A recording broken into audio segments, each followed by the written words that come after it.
La tension monte alors que l'Europe continue de faire face à l'arrivée en masse de réfugiés. En Allemagne, la police a utilisé des canons à eau lors d'une manifestation d'extrême droite.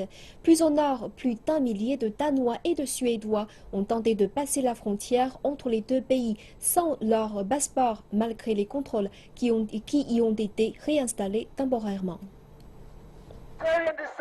La route vers le Danemark et la Suède devient de plus en plus compliquée pour les migrants et les réfugiés. Et les protestations se font de plus en plus sonores de chaque côté de la frontière. Il doit y avoir des solutions plus créatives que ça. Fermer les frontières, ce n'est qu'un acte de crise. Que dirions-nous si nous étions dans cette situation et que personne ne cherche à nous aider? Je pense que toute l'Europe devrait aider. Ce qui fait dissension, ce sont les contrôles d'identité à l'aéroport de Copenhague, à la frontière avec la Suède. Cela signifie que la majorité des migrants et des réfugiés ne peuvent plus atteindre la Suède pour y demander l'asile, car très peu d'entre eux ont un passeport. Ces manifestants considèrent que ces contrôles ne devraient pas être autorisés. Cette semaine, lors d'une réunion d'urgence de l'Union européenne à Bruxelles, le Danemark et la Suède se sont mis d'accord pour retirer les contrôles aux frontières le plus tôt possible. Mais avant ça, ils veulent que le flot de réfugiés diminue significativement.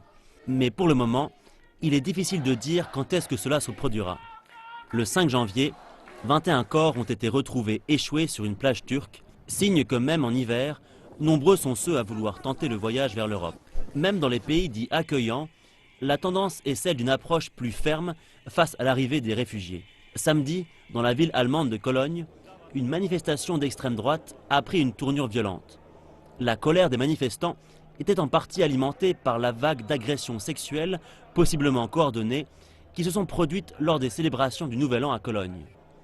Certaines de ces agressions auraient été commises par des demandeurs d'asile.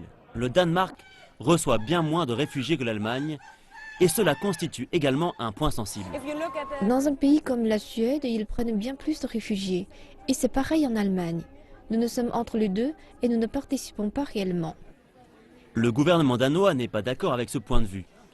Et cela pourrait favoriser l'organisation de davantage de manifestations comme celle-ci.